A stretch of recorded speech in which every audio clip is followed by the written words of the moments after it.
Chapter 2. The Royal Kind.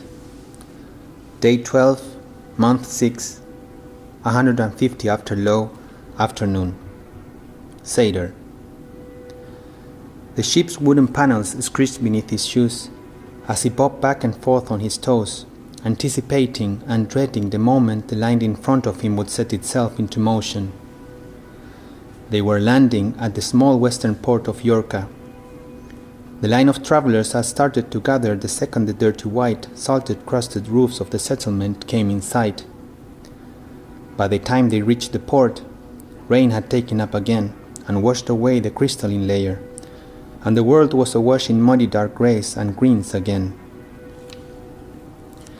The swaying and swinging of the landing ship came to a halt with a soft thump, and a bit later, the line set itself into motion.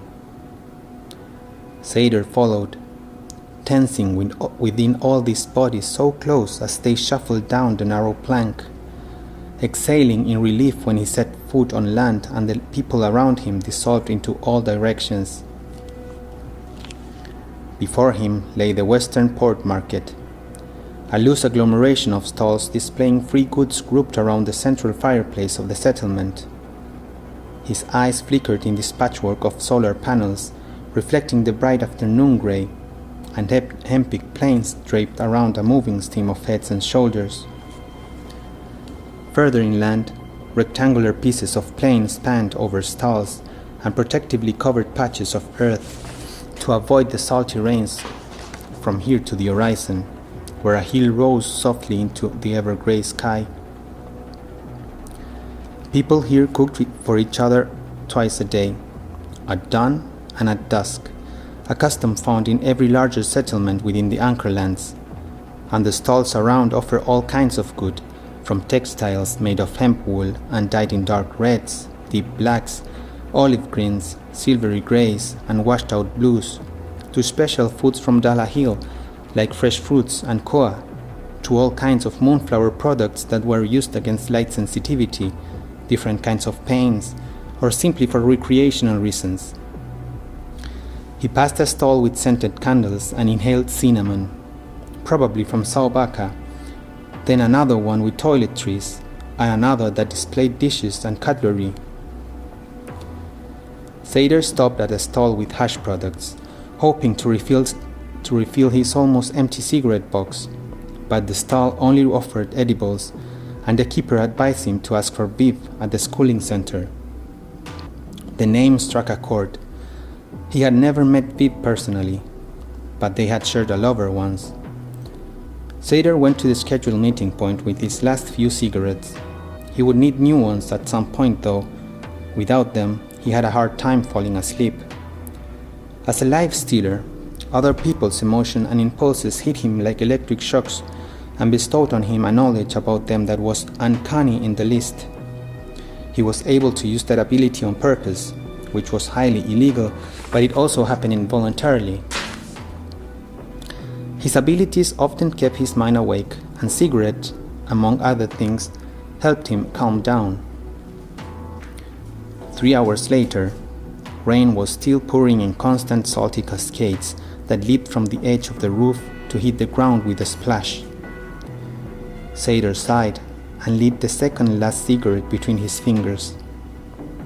His ominous contact was late, which was most unfortunate as it led to more soaking on his part. His spot allowed him to watch the lovehouse's entrance and the couple, triads, and groups meeting at the front door, greeting each other with quick kisses before hurrying inside. During workdays, most lovehouses were simply guest rooms for weary travelers and meeting spot for steady lovers that did not live together. It was during rest days where they became crowded with single strangers. He finished the cigarette and decided to call it a night. His contact, some ominous member of the royal family of Ithacan, was supposed to give him information on an old case of attempted murder. Aurora Vespucci, whose life had been attempted upon, was niece to the heir George Vespucci, so one might assume that the family would have moved the world to find the perpetrator responsible. Instead, the case had been closed shortly after the incident. It was only publicly talked about because the healers involved were bragging of how they saved the heir's innocent life after an unknown perpetrator cut off her right arm and left her to bleed to death. She was 15 years old when it happened. She and Sadr were of one age, which was why he remembered so well. He remembered the fear in his mother's voice when she talked about the incident, its brutality, its suddenness, and the victim, a royal daughter of all people. He made his way over to the 3-story building of rooms upon rooms separated by thin walls and floors. It was marked above the entrance with an old saying written in elegant, bright red letters: "Love is a verb here in my room." Once in the common tongue, once in Paythin for visitors from the wage. The dressed area, the first room behind the entrance, was empty except for the barkeep and triad that got up when he entered. They disappeared behind a curtain that veiled the back third of the room. Sadr watched after them for a second, pondering the idea of blowing off steam before. Sadr watched after them for a second, pondering the idea of blowing off steam here before deciding against it. He was too anxious, and by now entirely too moody to enjoy himself. He halted near a bowl of fresh water positioned next to the bar and took off his damp backpack and coat before washing his hands, face, neck, hair clean from the worst of the sour rain. Not that it did much, he needed a bath. Next, he fumbled in his backpack for his register card and after retrieving it, held the barcode beneath a reading machina that was built into the wall behind the water basin. The machina read the code and remained silent, which meant that his immunization system was still intact, and he was free to use the love house for its purpose. And he was free to use the love house for its purpose if he wanted to. The stools at the bar were deserted. He shuffled his stuff over and sat, then fumed while he took a look at the handwritten menu and read that they were out of moonflower hash for the night. I should have gone to Viv. The smoke of the moonflower numbed his perception to a point where he did not mind how many intense emotions and impulses raged within the people around him. Schnapps, on the other hand, famously the drug that helped the ancestors of Ithacan people survive in their underground bunkers, did the opposite. It put him on edge. He did want to mark the end of this shitty day with something though, so he weighed the conflict for a second, then took a seat at the bar and grudgingly ordered schnapps and fresh water.